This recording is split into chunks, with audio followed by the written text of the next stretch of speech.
이런 사사 시대를 거쳐서 이제 어느새 사무엘서로 왔습니다. 하지만 여전히 사사 시대에 어떠한 가지고 있는 수많은 배경, 그것이 여전히 이 사무엘서 속에 아직은 좀 남겨져 있죠. 이스라엘은 사사 시대를 거치면서 어느새 가나안의 변방의 조그마한 그러한 나라로 전락해 버렸습니다.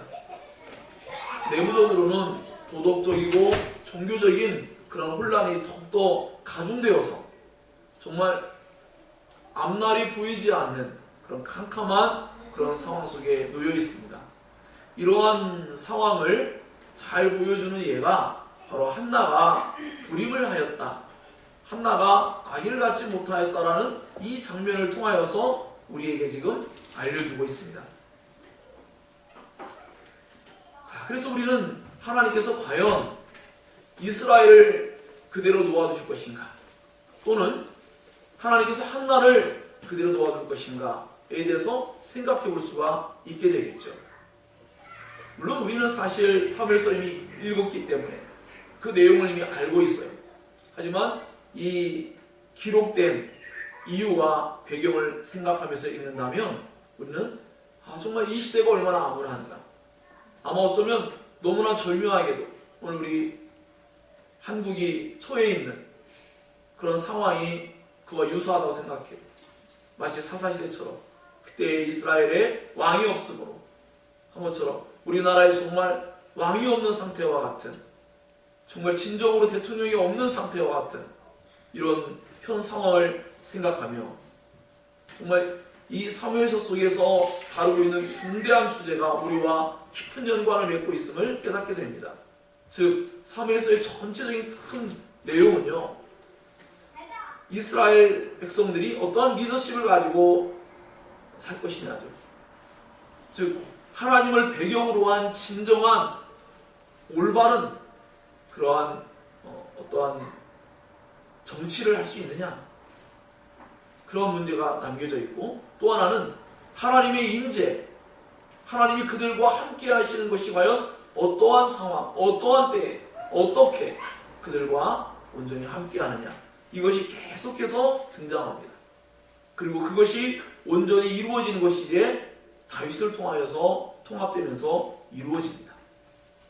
하나님을 통한 올바른 신정 정치가 이루어지고, 하나님이 다윗과 함께함으로써 하나님의 임재가 이스라엘 백성이 함께 하시면서 놀라운 역사들이 나타나는 것, 이것이 큰 두 줄기의 어떠한 맥을 갖고 있는 그런 면입니다. 그래서 우리 자신들도 정말 우리의 삶을 살아갈 때 우리가 어디에다가 우선순위를 두고, 우리가 삶을 살아갈 때 우리는 어떠한 무엇에 의해서 우리의 삶을 결정해 가는가, 하나님의 말씀인가, 아니면 사사시대와 같이 자기 소견에 옳은 대로 할 것인가, 또는 하나님과 정말로 동행한 하나님의 임재가 함께한 그런 삶을 살고 있는가, 아니면 자기 혼자만의 삶을 살고 있지 않은가.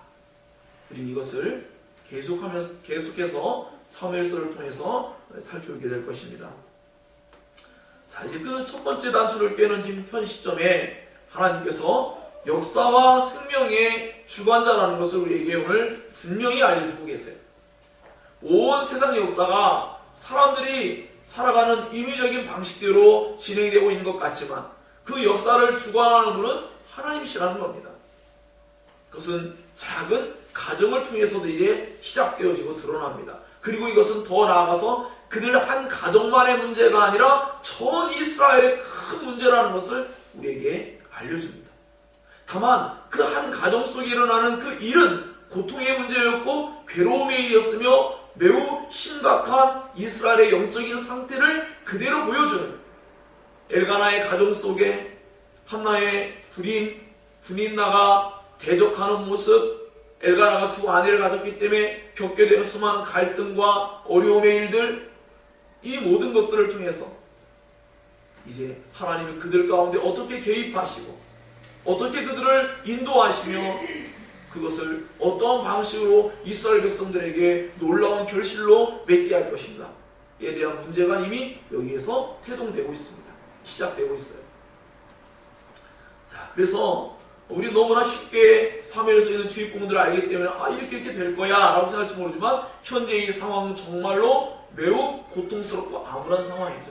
우리 자신들도 마찬가지죠. 우리 자신들에게 그러한 현재 엘가나의 가정과 같은 일이 벌어지고 있다고 하면 참 슬픔과 괴로움과 어려움, 한나의 입장에서는 정말 먹고 싶지도 않고 정말 자고 싶지도 않고 마음에 절망감이 찾아오고 괴로울 수밖에 없는 그러한 입장일 수 있습니다. 그렇다고 그러면 엘가나는 행복하냐? 엘가나도 행복할 수는 없어요. 두 아내 사이에서 그는 많은 괴로움과 고통을 겪죠. 분이 나는 말할 것도 없겠죠.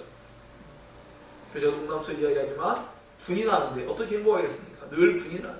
격분하는 여자. 오늘 성경에는 하나님께서 한나에게 잉태치 못하게 했다라는 말이 2번 반복하죠. 그것은 이것이 한나의 잘못이 아니고 엘가나의 잘못도 아니며 이것은 하나님께서 분명히 개입하신 일이다라는 것을 알려주고자 하는 일이죠. 분인나에 대해서도 2번에 걸쳐서 나타납니다. 분인나가 격분시킨다, 화를 낸다라는 그 내용이 2번에 걸쳐서 나타나면서 그가 매우 습관적으로 이 한나를 괴롭히고 고통스럽게 하고 있다는 것을 알려주고 있어요. 자, 이와 같은 전체적인 큰 이해를 가지고 오늘 성경 말씀 우리가 살피게 될 텐데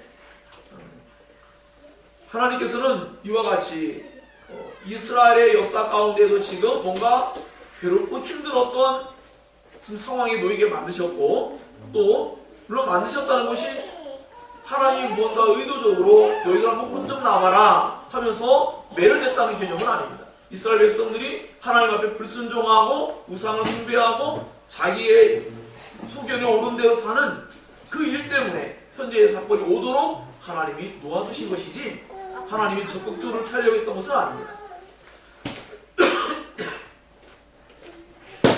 자, 그와 같은 상황 속에서 이제 한 가정인 엘가나의 가정을 통하여서 이제 그 이스라엘의 영적인 상태가 드러나고 있는 모습을 이제 함께 살펴보자 합니다. 그러면서 우리는 이 전체적인 내용 속에 이미 약간 결론적인 부분을 미리 좀 말씀드리면 마음에 이제 염두에 두고 말씀을 드리라는 의미에서 말씀을 드린다면 하나님은 그렇게 이 세상의 독재자들처럼 자기 백성을 괴롭게 하는 일을 즐겨하는 분이 아니라는 것을 여러분 꼭 기억하기 바랍니다.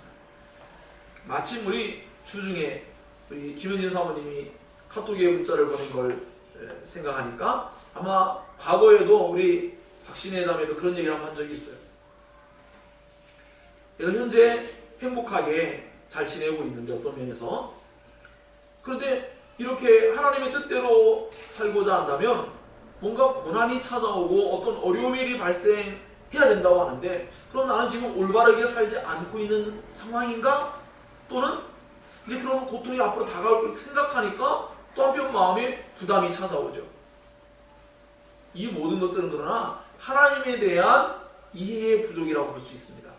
왜냐하면 하나님은 우리가 행복하게 살면 너희들 똑바로 못 사니까 안 되겠어. 이때쯤이면 한번 좀 나쁜 어떤 일을 좀 일으켜가지고 나한테 또 오게끔 해야지 라고 그렇게 계획하는 분은 아니에요. 물론 우리가 하나님 없이 잘못된 거짓된 평안과 거짓된 행복을 누리려고 할 때 세상에서의 행복을 하나님의 행복처럼 착각할 때 그것을 깨우쳐 줄 수는 있지만 그러나 하나님께서 우리의 행복을 수시로 방해하고 이제 우리에게 늘 막 긴장감을 갖게 살려고 이제 야 너희들 참된 그리스도인이라면 하나님의 백성이라면 이제 좀 있으면 이제 고난이 오게 될 거야. 그렇게 살아야만 올바른 삶이야 하면서 늘 그 고난의 삶으로만 늘 뛰어들어가야 되는 것처럼 생각하는 것은 또 잘못된 것이죠. 다만 우리가 하나님의 뜻대로 살려고 할 때 우리에겐 필연적으로 고통과 고난이 찾아오는데 그것은 아마 그날 오스왈드 챔버스 목사님의 주님의 자의 최고봉을 좀 더 깊이 읽다 보면 예수 그리스도와 하나가 되는 것, 예수 그리스도와 하나가 되었을 때는 예수의 당한 고난처럼 그 삶을 살 수밖에 없죠. 왜 그렇죠? 세상에 살아가는 방식이 하나님과 다르기 때문입니다. 그래서 충돌이기 때문이죠. 거기에서 오는 괴로움이 생기죠. 갈등도 생기죠. 좋은 면에서는 하나님의 의를 실현하고 싶은데 그게 되어지지 않을 때 오는 갈등일 수도 있습니다. 또 한편은 자기 자신이 의롭지 못함을 발견하기 때문에 오는 아픔과 고통과 마음의 깨어짐일 수도 있습니다. 그리고 더 본질적으로는 거기도 분명히 이렇게 써 있었지만 결국은 자기 자신입니다. 알고 보니까 세상이라고 생각했더니 내 마음 안에 세상에 많은 것들이 있어요. 내 안에서 이미 그것이 또 다른 갈등을 일으키죠. 하나님 말씀대로 살 것이냐, 내 뜻대로 살 것이냐, 이런 것들 때문에 갈등이죠. 그러니까 그리스도인들은 사실 그 갈등 없이 살 수는 없어요. 왜? 날마다 살아가는 모든 삶 가운데 끊임없이 외부적인 외형적으로 나타나는 일들이 하나님의 말씀과 반대하는 일이 대체적으로 많이 일어나기 때문입니다. 그리고 우리의 마음에 이제 어느 것을 선택할 것이냐, 과연 우리가 성령을 따라 살 것이냐, 아니면 세상의 방식대로 나도 적당히 그렇게 살아갈 것이냐 라는 이러한 갈등 속에서 오는 어떠한 괴로움의 일은 필연적으로 나타나는 거죠. 하지만 신기하게도 그 고통과 괴로움과 어려움 가운데 있는데 그 속에서 행복을 느낍니다. 역설이죠. 우리가 생각하는 고통 중에서 괴로울 거야, 그렇지 않아요. 신기하게도 하나님 말씀대로 살아갈 때 오는 고통은요, 되게 우리에게 굉장히 편안하고 안정감을 줘요. 갈등과 고통을 분명히 경험하게 하는데 내가 적어도 하나님 말씀을 내가 지금 따르고 있다는 그 마음속에서 오는 깊은 평강과 기쁨과 어떠한 행복들이 내 마음속에서 말씀을 따라 순종하고 있다는 뿌듯한 자부심이 내 안에서 경험되면서 그저 막연하게 그냥 고통 속에 들어가면 무조건 괴로울 것이다 라고만 하는 것과는 다른 차원의 그런 신앙의 감정이 경험되기 시작합니다. 그래서 너무 미리 예단을 하고 괴로워하지 말고 주께서 말씀하신 것처럼, 그리고 또 하나님이 선하신 분이라는 걸 늘 생각할 때 우리의 마음은, 그리고 또 우리 하나님께서 오래 참으시고 인자하게 하신다는 수많은 하나님의 그 성품적인 속성들을 살펴보면 불안할 이유가 전혀 없는, 아니 너무 참아주셔서 너무 죄송한 그런 분이라고 우리는 수시로 발견하게 될 것입니다. 그렇기 때문에 우리는 하나님 앞에서 그러한 마음을 갖지 말고 하나님을 향한 올바른 그러한 이해를 가질 때 비로소 하나님 안에서 평강을 누리고 기쁨을 누리고 또 어떤 기대감을 가지고 살아가며 앞으로 다가올 어떤 고난이 있다 할지라도 그것이 결코 우리만의 고통과 어려움이 아니라 하나님이 함께 하시며 그 속에 우리에게 큰 신앙의 기쁨들을, 요셉이 감옥 속에 있음에도 불구하고 그 속에서 하나님과 동행하면서 어떠한 은혜들을 누리고 있었고, 사도 바울이 감옥 속에 있었으면서도 기도할 수 있고 찬송할 수 있고 그 안에서 평강이 있고 나에게는 모든 것이 있다라고 말할 그러한 마음의 큰 기쁨이 있습니다. 그걸 다른 식으로 표현하면, 사도 바울의 표현이라면 자기 안에 자족의 어떤 은혜를 주셨죠. 수많은 고통과 어려움을 다 겪었음에도 불구하고 그 속에서 언제나 하나님의 평강이 자기의 마음 가운데 경험되고 있는 것을 그는 말했습니다.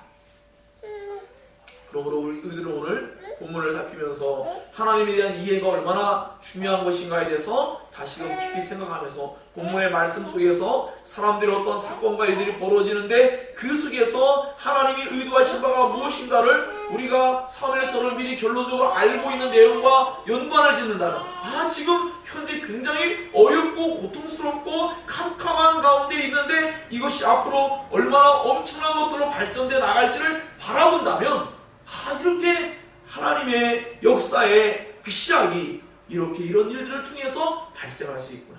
우리의 현재의 상황이 이렇게 고통스럽고 괴롭고 어렵고 앞을 바라보기 너무 어렵고 무언가를 기대하기 어려운 상황인데 그 모든 것이 결코 그것만으로 그치는 것이 아니라 앞으로 이제 우리에게 다가올 놀라운 미래가 우리에게 펼쳐질 것을 우리로 하여금 기대하게 해주는 매우 중요한 내용이라고 볼 수 있어요. 또 우리 오늘 본문 읽었던 내용들이 사실 어떻게 보면 좀 익숙하기도 하고 또 엄청나게 큰 하나님께서 무슨 막 이적을 일으킨 게 아니기 때문에 우리 이 본문에 대해서 지금 그렇게 중요하다 여기지 않을지도 몰라요. 그러나 언제나 성경은 처음 시작하는 부분이 매우 중요합니다. 그 서론이 매우 중요하죠. 앞에 일어날 일들을 복선을 깔아서 미리 우리에게 예고해주는, 예시해주는 그런 면들도 있고, 이제 그것이 장차 나중에 어떤 결과로 나타날 것인가에 대해서 우리에게 기대하게 해주는 매우 중요한 역할들을 하기 때문에 우리는 이 본문을 대할 때 그러한 마음 자세로서 오늘 본문을 대하면 좋겠다라고 생각이 됩니다. 그러므로 하나님은 우리를 불행하게 하시려고 예수님을 대신 죽게 하신 분이 아니라는 것을 확신해야 합니다.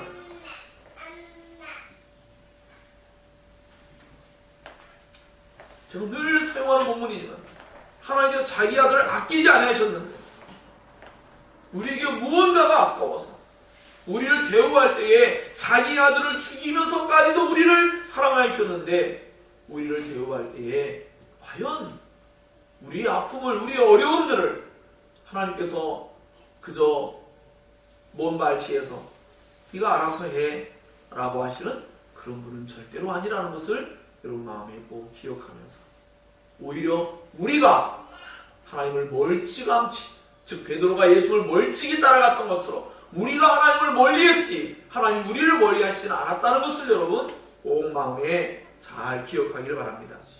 그래서 오늘 본문 속에도 이스라엘의 역사가 이렇게 캄캄한 가운데 있지만 장차 통일왕국이 이루어지는 어떠한 전조로서 이 일이 시작됩니다. 위대한 다윗 왕이 시작은 어디로부터 비롯됐습니까? 바로 사무엘입니다. 사무엘은 어디로부터 비롯됐습니까? 한나입니다.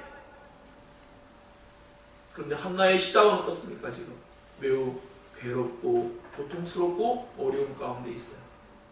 한나는 지금 산고를 치는 것과 다름없는 그러한 지금 삶을 사실은 겪고 있어요. 하지만 조금 있으면 하나님 자신도 사실은 이런 표현이 과연 반드시 맞겠다고 생각은 안 되지만 굳이 심정적으로 표현한다면 하나님 자신도 산고를 치르시는 거죠. 하나님도 이스라엘 백성들이 좋은 부강하고 통일된 왕국으로 세워진 것을 기대하시죠. 늘 말씀드리지만 우리보다 하나님이 더 하나님 나라를 속히 이루기를 기뻐하시고 어서 재림을 하시기를 기뻐하시고 우리보다 더 원하시는 것이 많다는 것을 꼭 기억해야 합니다. 우리보다 더 의로우신 분이고 그렇기 때문에 이제 이러한 개념을 가지고 이제 본문을 한번 살펴보면 여기 나와 있는 에브라임 산지 라마다임 소빔에 에브라임 사람 엘가나가 있어요. 네. 그 엘가나의 어떤 가게가 나오죠. 네. 가정에 이제 족보가 나와요. 네. 그래서 여기에 나와 있는 사람들 이름이 쭉 등장합니다. 이것은 무엇을 의미하죠? 자, 이렇게 계속하여서 하나님의 은혜 속에서 이렇게 가계도가, 족보가 잘 이어져 내려오고 있는데 엘가나의 가정에 첫째 부인이었던 한나에게 불임이 있었다. 그들에게 어떤 미래가, 다음 세대가 주어지지 않은 것만 같은 이러한 현 상황이다라는 걸 알려주기 위해서 일반적으로 족보를 사용하기도 하지만 그 아버지만을 말하지 않고 그 전 세대를 계속 말하는 이유는 이게 과연 엘가나의 가정은 어떻게 될 것이냐, 이렇게 계속하여 족보를 따라서 잘 이렇게 진행되어 왔는데 엘가나의 가정에 지금 문제가 발생했다라는 우리에게 알려주려고 이렇게 가계를 우리에게 알려주고 있습니다. 자, 그에게는 근데 두 아내가 있었다고 합니다. 두 아내가 있었어요. 이것이 문제가 되겠죠. 물론 이것은 이미 율법화 되어서 어떻게 보면 아내가 불임하였기 때문에 다른 여자를 얻어서 그를 아내로 맞이해서 자손을 번성시켜야 된다는 생각을 갖는다면 올바를 수 있어요. 하지만 올바르다고 생각하지 않습니다. 왜 그렇죠? 여기 있는 사건이 나중에 우리가 계속 살펴보겠지만 리브가나 그죠? 사라나 리브가나 그 뒤에 라헬이나 이런 사람들과 연관되어 생각해 본다면 하나님이 태를 열어주시면 한나가 낳을 수 있어요. 그런데 어떻게 했죠? 사라도 마찬가지였고 모두가 다 어떻게 했어요? 인간적인 방법을 사용하려고 했죠. 그래서 결국은 문제가 발생하는 일이 성경 속에서 계속해서 그렇게 우리에게 알려져 왔는데 여기에 두 아내가 있다라는 말이 이미 그 가정에 문제 있겠네 라고 우리에게 벌써 알려주는 거죠. 문제가 발생하는 거죠. 그래서 이것은 결코 정당화될 수도 없고 또 한편으로는 하나님의 뜻이라고 말할 수는 없다라는 것입니다. 이게 지금 사사기의 배경 속에서 이어져 오고 있다는 것을 마음에 꼭 잘 기억하기 바랍니다. 자, 그래서 이와 같이 그에게 두 아내가 있다. 벌써 어떠한 분쟁과 갈등이 야기될 것을 우리에게 딱 알려주고 있어요. 한 사람의 이름은 한나요. 한 사람의 이름은 분인나라. 분인나에게는 자식이 있고 한나에게는 자식이 없었더라. 문제가 발생했구나. 발생되어 있구나. 라는 것을 우리에게 지금 알려주고 있어요. 한나는 은혜 받은 사람이라는 이름의 뜻이 있어요. 그리고 매력 있는 여자, 사랑받는 여자 이런 의미가 있고 분인나는 그렇지가 않아. 진주라는 이름의 뜻도 있지만 그는 다산, 아이를 많이 낳는 그러한 어떠한 이름의 뜻을 가지고 있어요. 자, 그런데 이렇게 이 한나와 분인나가 이렇게 자식을 낳지 못한 이런 관계 속에서 이제 앞으로 태어나야 될 사무엘이 과연 어떠한 배경 속에서 태어나느냐. 더 나중에 이제 다음 주에 살펴보겠지만 기도로서 하나님의 은혜로서 그렇게 얻게 된 아들이 바로 사무엘이고 이것은 사실 그 전에 이미 아까 말씀드린 그러한 사라나 리브가나 라헬 그들을 통하여서 태어난 자녀들 놓고 봤을 때 라헬이 또 요셉을 낳았고 또 삼손의 어머니가 매우 힘든 과정 속에 있지만 또 삼손을 나중에 뒤늦게 이제 낳게 되는 과정 속 불임의 문제들이 있었지만 그것들을 통해서 하나님께서 그와 같은 어떤 산고를 치르게 하며 고통을 경험하게 하고 이스라엘 족장들이 그렇게 어려운 가운데서 믿음의 자손들을 얻는 모습들을 우리에게 알려주고 있어요. 그래서 어떤 면에서 우리에게는 하나님께서 그냥 남자 여자가 결혼해가지고 자연스럽게 아이를 낳는 것으로 끝나는 것이 아니라 하나님의 은혜를 얻어야 된다는 것, 하나님의 은혜의 역사가 수반되어야 된다는 것을 우리에게 알려주는 중요한 단서라고 볼 수가 있어요. 이것은 매우 중요한 문제입니다. 크게는 불임이지만 작게는 물 한 모금을 마셔도 하나님의 은혜가 없이는 우리가 어떤 사람은 물을 먹다가도 살에 걸리고 또 어떤 문제가 새롭게 발생하기도 합니다. 하나님의 은혜가 주어지는 것, 하나님께 기도로 얻고 하나님께로 믿음의 어떤 행위를 통해서 얻게 되는 것들이 얼마나 소중한 문제인가를 우리가 너무나 일상적으로 알고 살아가고 누리고 있는 모든 것들도 하나님의 은혜라는 것을 우리에게 늘 깨닫게 해주는 아주 중요한 의미들이 또 담겨 있습니다. 자, 그래서 이와 같이 엘가나 이러한 가정 가운데 그는 자랑스러운 조상들의 어떤 면모를 보였지만 지금 이 자녀의 문제로 인해서 그리고 사실은 자녀의 문제라기보다는 어떤 면에서는 그 엘가나가 가지고 있는 신앙심의 문제였죠. 사사기 배경 속에도 계속해서 겉으로 볼 수 있는 경건한 모습을 가지고 있지만 진정한 믿음으로 참되게 나타내지 못하는 모습들도 보였습니다. 엘가나도 분명히 경건한 사람인 건 사실이에요. 그가 하나님 앞에 1년 3차에 보이게 될 그런 순례의 절기를 지키는 뿐 아니라 가족들을 함께 데리고 가서 절기를 지켰어요. 희생제사를 드리고 화목제사를 드려가지고 그 분깃을 가지고 나눠서 먹기도 하고 자기의 자녀들을 그렇게 신앙적으로 잘 키우려고 애를 썼습니다. 이것은 나중에 장차 그 오늘 본문에 등장하지만 엘리 제사장의 두 아들인 홈니와 비느하스가 전혀 신앙의 지도를 받지 못해서 얼마나 악해져 있는 모습을 우리에게 알려줍니다. 저는 이것을 나중에 여러분에게 이제 말씀을 살필 때 불량자들에 대해서, 그게 불량자들이죠. 그들과 약속의 자손들이 나타내는 그 은혜로운 삶과 이것을 비교해서 말씀을 이제 전할 계획인데요.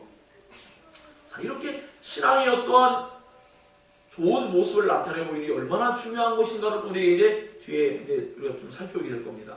여튼 이렇게 엘가나는 분명히 그런 면들을 가지고 있어요. 하지만 엘가나의 어떤 단점이라면 바로 좀 아까 말씀드린 두 아내를 얻은 어떤 문제가 있고, 또 나중에 한나를 더 사랑하고 또 아껴준 일 때문에 브린나와 또 한나가 대적하게 되는 관계에 놓이게 되는 그런 일들. 물론 엘가나의 입장은 충분히 이해돼요. 아이를 갖지 못한 한나가 더 안쓰럽고, 또 실제적으로 우리가 이렇게 알고 있다시피 라헬과 레아를 비교해봐도 분명히 어떠한 더 예쁜 자기 마음에 충분히 기뻐해서 얻은 아내가 더 좋을 수 있겠죠. 그리고 그렇지 않은 사람도 분명히 있을 거라고 생각이 돼요. 그런 어떠한 분명히 차이가 있을 수 있어요. 하지만 그 차이가 엄청나게 많은 고통과 어려움들을 겪게 하는 더 큰 차이를 만드는 일이 되고 말았다는 것을 생각할 때에 이것은 바로 우리에게 어떤 면을 시사해 주냐면, 우리의 마음속에도 한나와 브린나처럼 두 아내를 가진 것처럼 우리의 마음속에 뭔가 두 마음을 품고 있거나 뭔가 두 가지를 가지고 있게 된다면 필연적으로 거기에서는 고통과 어려움의 문제들이 따라올 수 있다는 것을 우리가 충분히 생각할 수가 있을 것이라 생각이 됩니다. 또 우리가 자녀들만 가지고 그랬겠죠. 가족 간에도 누군가를 더 사랑하고 덜 사랑할 때에 또다시 문제가 발생할 수 있겠죠. 이것은 야곱과 에서의 일을 통해서도 나타내 볼 수 있어요. 자, 물론 우리는 완전할 수 없기에 부족함을 나타낼 수 있지만 중요한 것은 무엇이냐면 바로 이 엘가나가 이와 같이 매우 경건하고 하나님 앞에 바르게 서려고 하는 분명히 일정한 모습을 보이고 있지만 아쉬우면 그가 정말로 하나님의 은혜를 기대하면서 한나를 통하여서 얻기를 더욱더 기대했으면 얼마나 좋았을까 하는 생각이 드는 것은 또한 사실입니다. 자, 그래서 이렇게 엘가나의 가정 가운데 지금 현재 이런 고통스럽고 어려운 이런 문제들이 현재 나타나고 있는 문제들, 이스라엘 백성들이 하나님만을 참되게 섬기지 아니하고 우상을 섬기기도 하고 잘못된 여러 가지의 마음이 끌리는 모습하고도 연관을 맺는다면 언제나 이런 것들은 분쟁과 갈등과 고통을 분명히 예견하게 해주는 그런 면이다라는 것을 우리에게 알려주고 있습니다. 하지만 보다 우리에게 중요한 것은 무엇이냐면 우리의 관점은 더 나아가서 그러한 상황 속에서 하나님 모든 걸 알고 계시고 그러한 그들의 상황 속에서 모든 것을 주관하신 분이 하나님이라고 성경이 우리에게 계속해서 알려주고 있어요. 한나의 어떤 개인적인 신앙의 어떤 잘못됨이 아니라 하나님께서 의도적으로 어쨌든 한나를 현재 잉태하지 못하게 하는 태를 닫아버리신 일이 지금 하나님의 주권 가운데 있다. 그분의 섭리 가운데 있다라는 것을 우리에게 알려주고 있어요. 우리의 삶 가운데 우리들도 믿음, 소망, 사랑에도 지금 당장 아기를 낳지는 않아요. 하지만 여러분 삶 가운데 원하는 어떤 결과를 맺고 싶어요. 어떤 걸 얻고 싶어요. 하지만 자기가 원하는 방식대로 되지 않는다고 해서, 즉 내가 원하는데 아기를 낳지 못해요. 남들은 결혼했는데 아기 잘 낳아요. 또는 내가 어떤 사람들은 이렇게 저렇게 어떤 결과들을 얻어요. 근데 왜 나는 그렇지 않을까? 라고 생각할 수 있잖아요. 한나도 그럴 수 있잖아요. 엘가나가 이 정도 그 당시 시대적 상황 속에서 경건한 사람이고 한나도 나중에 기도하는 모습을 보니까 너무나 신앙적으로 훌륭한 사람이에요. 근데 왜 이렇게 다른 사람 너무나 쉽게 아기를 갖는데 왜 난 그렇지 못할까라고 충분히 생각해 볼 수 있는 그런 내용들입니다. 우리 역시도 우리들이 이렇게 노력하고 우리 교회들이 이렇게 노력하고 또 우리 자신도 신앙생활을 이렇게 저렇게 하고 공부를 또한 이렇게 하고 아이는 또 이렇게 가르치고 낳고 여러 가지를 할 수 있잖아요. 그 모든 문제들 속에서 우리가 원하는 방식대로 모든 것이 안 이루어질 때가 있는 것이죠. 우리가 역사의 주인공이 아니고 우리가 역사를 주관할 수 없고 하나님이 주관하고 계시다는 것을 우리는 겸손하게 인정해야만 합니다. 모든 면에서 그렇습니다. 그리고 그 모든 면들 속에는 언제나 하나님의 뜻이 담겨 있다고 우리는 생각해 볼 수 있습니다. 그래서 신약 성경의 예를 가지고 든다면 우리가 어떤 고난을 당할 수가 있겠죠. 근데 그 고난이 주님의 이름을 위해서 당하는 고난이라면 영광스럽고 또 나중에 결국은 좋은 결과를 얻게 되겠지만 우리가 만약에 잘못된 일을 통하여서 고난을 겪는다면 그것은 우리 스스로가 자초한 일이 되겠죠. 그러나 적어도 엘가나와 한나의 속에는 어떤 면에서는 그런 면이 많이 보이진 않아요. 다만 아까 말씀드렸던 엘가나가 한나를 통해서만 약속의 자손을 얻기 위해서 좀 더 그 방식을 더 추구해 나갔더라면 얼마나 좋았을까라는 면을 가지고 있지만 오늘 성경 본문 속에는 지금 한나와 엘가나의 속에 그들의 각자의 신앙 속에 특별하게 굉장히 잘못되었던 문제가 있다는 것을 아주 지적하지는 않습니다. 자, 그런 면으로 봤을 때 그들에게 주어진 고난, 특별히 한나에게 많이 초점을 맞춘다면 왜 한나에게 하나님이 태를 닫으시고 불임하게 했을까? 우리 생각해 볼 수가 있겠죠. 그럴 때 이 한나의 불임이 분명한 것은 여호와로 말미암아 일어난 일이다 라고 우리에게 강조하면서 알려주고 있어요. 물론 이것은 그 한나를 연단시키고 또 인격을 성숙시키고 교육적인 차원에서 그에게 이렇게 하였다라고 말하기 어렵습니다. 이미 한나는 기도할 때 보니까 상당 수준의 신앙을 이미 가지고 있어요. 다만 이것을 다른 식으로 표현한다면 의인이 받게 되는 고난이다 말할 수도 있고 성숙한 신앙인으로서 이제 앞으로 역사 속에 태동하게 될 위대한 하나님의 사람을 낳는 과정 가운데서 그저 평범하게 그냥 낳는 아이가 아니야. 하나님의 간절히 기도하고 은혜로서 얻게 될 그 아이. 하나님의 은혜로서 이 이스라엘이 장차 번성해야 될 것들을 바라보게 될 그 모든 것들을 전조로서 이 한나를 하나님 선택하셨고 그 한나를 통하여서 그 일을 이루시고자 이런 일을 한나에게 일으키셨다라고 우리는 생각해 볼 수가 있는 것이죠. 자, 그래서 우리는 그러한 면으로 보았을 때에 우리에게 일어나는 현재의 고난은 장차 다가올 영광과 좋게 비교할 수 없다는 사도 바울의 그 고백처럼 현재 우리에게 어떤 고난과 어려움의 일들이 충분히 있을 수 있습니다. 하지만 이제 하나님께서 우리를 통하여 이루시고자 하는 어떤 뜻이 있다면 그것은 우리가 생각한 것보다 훨씬 더 영광스럽고 너무나 복되고 좋은 것이라는 기대감을 갖는 것도 우리는 사무엘서를 통해서 배우게 될 것입니다. 저는 사실 지금 정말 그렇습니다.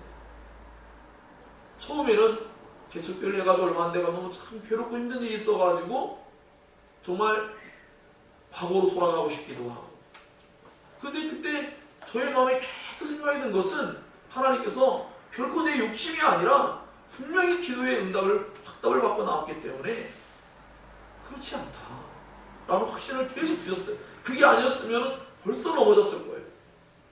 근데 정말 기도를 많이 했고 오랫동안 했습니다. 거의 6개월에 걸쳐서 기도하고 갈등과 고통과 괴로움을 많이 겪고 나서 진행해왔던 일이었습니다. 그럼에도 불구하고 실제로 어려움의 일을 닥치니까 또다시 갈등이 오고 어려움이 있었습니다. 하지만 하나님의 인도하심이라는 걸 믿었기 때문에 끝까지 인내해야겠다라는 생각을 갖게 해주셨고 그 고난이 있은 후에 현재도 지금도 여전히 어려운 면들이 분명히 있지만 지금은 정말 너무 과분하게 행복하고 너무나 감사합니다. 굳이 만약에 다른 식으로 표현한다면 있어서가 아니라 우리 현지 사모 가족을 만나게 된 그런 모든 배경을 생각하면 이건 하나님의 절대적인 주권과 섭리라고밖에는 말할 수 없는 그런 일들이 너무나 많이 벌어졌기 때문에 저는 그런 일들을 하나만 놓고 보았을 때 제가 적어도 하나님 나라에 갔을 때에 하나님 앞에 너가 이 사사기 배경을 끌고 올게요. 지상에서 했던 사역을 한번 우리 검토해보자 했는데 좀 있네? 저한테 좀 있어 몇 개? 저는 그냥 행복할 것 같아. 그래서 너 하나 잘 먹고 잘 살려고 그거 한 게 아니네? 그러면 저는 정말 행복합니다. 그리고 제 안에 여전히 지금도 정말 빠져야 되고 잘못된 것들이 너무나 많이 있지만 그 연단 과정 속에 제가 그나마 올바른 목회자의 길을 걸을 수 있는 그 길을 현재 걸어가고 있는 입장에 있기 때문에 저는 무엇보다도 행복합니다. 그래서 이렇게 현재 한나에 당하여 고난을 놓고 봤을 때 나중에 다윗에게도 또 나타나요. 우리가 믿음으로 알고 있어요. 하지만 그 상황에 당장 닥쳤을 때는요, 실제로는 진짜 말로 닿을 수 없는 괴로움과 그 누구도 직접 당해보지 않고는 모르는 그 어려움의 문제들이 있습니다. 그 입장이 있습니다. 예, 그것을 다 할 수는 없어요. 하지만 성경을 통해서 우리는 간접적인 경험을 하고 그 상황과 입장을 다 할 수는 없지만 그럼에도 불구하고 이제 뒤에 나옵니다. 그럼에도 불구하고 엘가나가 한나를 그렇게 사랑해 줬음에도 불구하고 하나님은 한나의 태를 닫으셨다라고 이렇게 기록되어 있어요. 히브리 원문에. 그런데 더 놀라운 건 한나가 분인나나 또는 누구죠? 엘가나에게 불평을 하지 않아요. 왜 불평을 하지 않죠? 하나님이 하신 걸 알기 때문에 하나님께 간단 말입니다. 다음 주에 살피겠지만 한나의 기도 속에서 하나님께 나아가는 거죠. 모든 천지만물을 주관하시고 역사와 생명을 주관하시는 하나님이 그렇게 하신 일이기 때문에 그 하나님이 선하신 분이라고 믿고 있기 때문에 그 하나님께도 엘가나에게도 분인나에게도 불평하거나 대적하지를 않는다는 말입니다. 이것이 신앙에 있어서 정말로 중요한 자세입니다. 하나님의 절대적인 주권신앙을 갖지 못하면 우리는 남편을 들들고 볼 수 있어요. 분인나와 엄청난 대적을 하고 싸우며 엄청난 전쟁을 치러나갈 수도 있어요. 하나님 앞에 자신들이 했던 믿음의 행적들을 내세우면서 하나님 제가 이렇게 저렇게 했는데 하나님 나에게 왜 이런 시련을 주십니까? 라고 또 그렇게 할 수도 있어요. 그러나 한나는 그렇게 하지 않아요. 무엇 때문이죠? 역사와 생명을 주관하시는 그 주권자이신 하나님을 믿기 때문입니다. 그리고 그 하나님이 선하신 분이라는 걸 믿기 때문입니다. 그래서 그는 사람에게나 하나님께 불평하지를 않습니다. 이것이 중요합니다. 우리에게 나타나는 모든 일들 중에서 우리 이러한 하나님의 주권적인 신앙을 올바르게 갖고 있지 못하면 우리 금세 누구 때문에 혹은 자기 자신 때문이라고 생각되어지면 또 어떤 일이 벌어질까요? 그러면 자기 자신의 어떠한 마음속으로 파고 들어가서 점점 의기소침해지고 점점 더 괴로워지고 힘들어질 수 있어요. 물론 한나는 절망을 분명히 표현하기도 하고 그 실제 한 인간으로서 그런 걸 표현하지 못할 수는 없어요. 왜? 예수님조차도 그 십자가를 위해서 오셨지만 그 십자가를 지고자 할 때 내가 죽게 되어서 심히 고민되고 괴롭다라고 분명히 표현하셨기 때문입니다. 하지만 그럼에도 불구하고 신앙으로 이겨나가는 것, 바로 그것이 하나님의 백성들의 특징인 것입니다.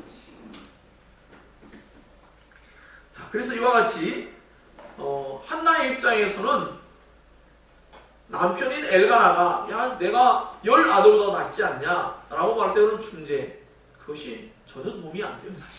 예. 물론 우리 룻기 속에서 어떤 일을 겪었죠? 이미 7 아들보다 나은, 오벳을 낳은 어떤 모습들을 또 우리 보게 됐어요. 하지만 엘가나의 말은 도움이 안 돼요. 어떤 면에서. 또 엘가나가 어쩌면 이렇게 말하는 것도 옳지 않았을까 하는 신학자는 제안하기도 합니다. 내가 당신을 10 아들이 해준 것보다 더 사랑해. 또 이렇게 말할 수도 있어요. 예. 하지만 그것조차도 한나에게는 진정한 위로가 되지는 않아요. 한나의 마음은 온통 하나님께로 향해 있습니다. 하나님을 통하지 않고는 문제가 해결될 수 없다는 걸 그는 진정으로 믿고 있고 알고 있기 때문입니다. 우리의 삶 가운데도 우리가 어떤 문제가 발생할 때 이러한 하나님의 주권적인 신앙을 올바르게 이해하지 못한다면 우리는 하나님께로 나아가기보다는 인간적인 방법을 사용하는 것을 더 빠르게, 그리고 그것이 가장 결정적인 것처럼 그렇게 행동할 수 있을 겁니다. 그러나 오늘 성경은 한나의 모습을 통하여 그렇지가 않다는 걸 우리에게 알려줍니다. 그리고 이 엘가나 역시도 만군의 하나님, 그러니까 체바오트예요. 체바오트. 모든 것을 결정권을 가지고 있는 주권적인 그 하나님, 권세를 가지고 있고 능력을 가지고 계시며 또 용사와 같이 그런 하나님, 그 하나님을 예비하는 그 엘가나의 신앙 속에 그것이 삶 가운데서 좀 더 적용이 잘 되었더라면 얼마나 좋았을까라는 생각을 또 해보기도 합니다. 여튼 중요한 것은 무엇이냐면 바로 이러한 일이 하나님이 시작했다면 하나님이 결말을 지을 것이라는 것을 기대하시기 바랍니다.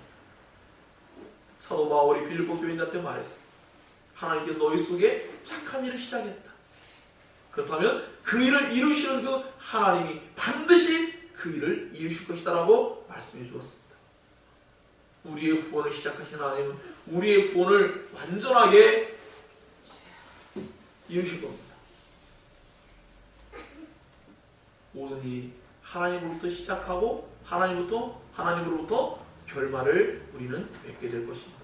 걱정하지 말고 우리보다, 다시 말씀드립니다, 우리보다 하나님이 그 일을 더 원하십니다. 우리의 행복을 뺏어가는 게 아니라 하나님이 우리가 행복하기를 정말 더 원하세요. 다만 우리의 방식이 아니라 하나님의 방식이기 때문에 우리 크게 사실 못마땅할 때도 있고 우리의 방식이 안 맞아가지고 괴롭고 힘들 때가 있겠죠. 하나님을 신뢰하시고 그분을 정말로, 그러니까 그분과 하나가 되는 은혜를 얻게 되면 그때부터는 어떤 일이 발생해도 그것 때문에 하나님께 원망하지도 않고 사람을 원망하지도 않게 됩니다. 그 일은 하나님이 시작한 일이요 하나님이 선한 결과를 가져다 것을 우리로 알고 기대하게 해주기 때문입니다. 하나님은 그런 분이십니다. 자, 그렇기 때문에 우리는 이러한 한나의 불임이 장차 조금 있으면 엄청난 결과로 맺게 될 것을 우리가 이제 바라보게 되면서 이 엘가나와 분인나가 어떤 역할들을 중간에 하고 있는데 결국 사실은 핵심 인물은 이제 한나가 되겠죠. 예, 한나가 됩니다. 그래서 우리는 오늘 좀 더 엘가나와 분인나의 모습보다는 한나에 좀 더 집중해서 이 말씀을 살펴봤습니다. 그리고 그 한나의 신앙관을 통해서 하나님의 주권 신앙, 하나님을 향한 주권적인 신앙을 갖게 되는 것, 역사와 생명의 주관자가 되신 분이 하나님 것을 믿는 신앙을 우리가 어떻게 가져야 될 것인가에 대한 부분들을 살펴본 것입니다. 마지막 한 부분을 말씀드리고 이제 결론을 맺고자 합니다.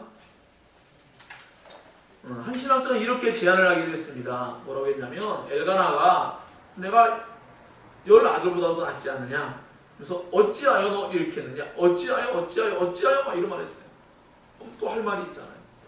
그럼 당신은 어찌하여 이렇게 했습니까? 또 이렇게 한나가 말할 수도 있잖아요. 그렇지만 한나는 그렇게 대응하진 않았어요.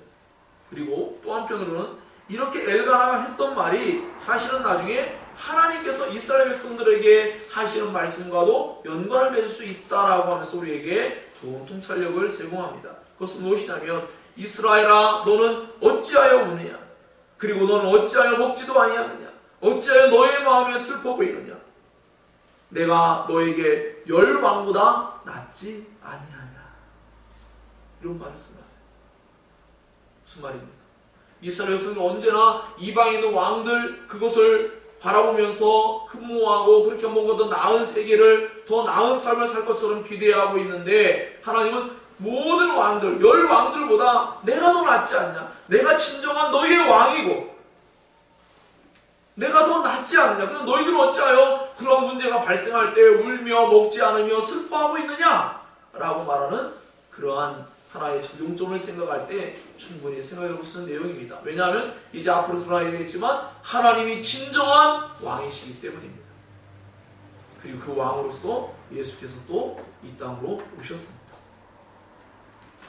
사랑하는 여러분, 그러므로 오늘 저는 이 본문의 말씀을 통하여서 우리 모두에게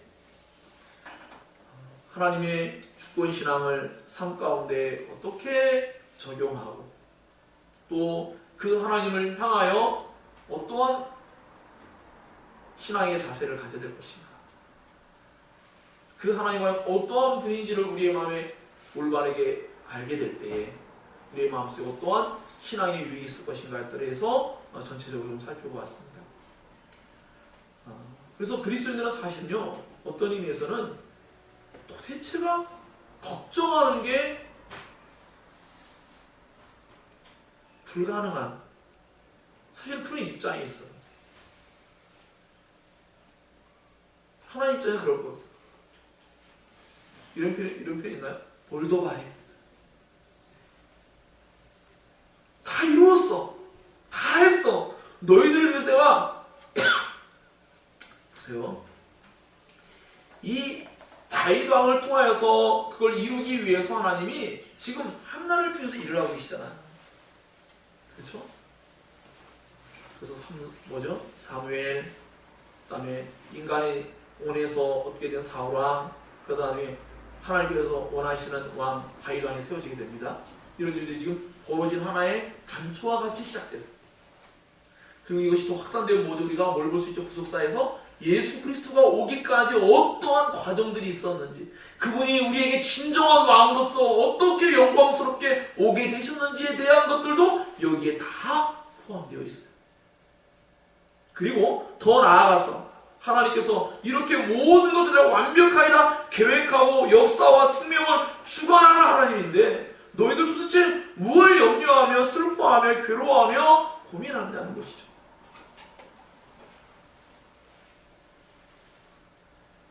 하나님 혹시라도 뭘 빠뜨렸을까봐? 혹시 못 보셨을까봐? 혹시 내 마음 모르실까봐? 어떤 상황과 환경들, 그 모든 것들에 대해서 하나님이 혹시나 빠뜨리셨을까봐? 하나님을 이 세계의 역사를, 여러분 개인의 역사를 주관하시는 하나님, 그곳에 생명을 불어넣어 주시고 생명을 존재케 하시고 모든 것을 살려낼 수 있는 그 하나님을 신뢰하십시오. 그것이 오늘 우리가 얻어야 될 소중한 신앙만이라고 믿습니다. 그래서 우리 모두가 역사와 생명의 주관자이신 하나님을 마음속에 잘 기억하고 그분을 묵상하고 그분을 신뢰하고 그것엔 결정적인 일을 이야기하는 예수 그리스도이십니다. 그분이 그 모든 것에 대한 보증입니다. 하나님께서는 더 이상 보여주실 게 없어요. 그 다음에 보여달라는 것은 불신앙입니다. 마치 예수께 하늘로서 오는 표적을 보여줘 믿을게 라고 하는 것과 다름이 없어요. 그리고 예수님은 실제로 하늘로서 오신 진정한 표적이 되십니다. 그래서 여러분 마음에 꼭 기억하고 역사와 생명의 주관 되신 그 하나님이 우리를 사랑하고 계시다는 것이 얼마나 어마어마한 일인지, 얼마나 어마어마한 특혜를 입고 있는 것인지를 기억하시고 그 하나님의 은혜와 사랑을 마음에 간직하는 날마다 그분을 기뻐하며 살아갈 수 있는 우리가 되기를 주의 이름으로 축원합니다. 기도하겠습니다. 들은 말씀을 붙잡고 함께 기도합니다. 역사와 생명의 주관 되시는 하나님을 마음에 떠올리며 기도하기 바랍니다. 기도하겠습니다. 하나님 아버지 감사합니다. 오늘도 그때 말씀을 통하여서 우리에게 하나님의 주권을 늘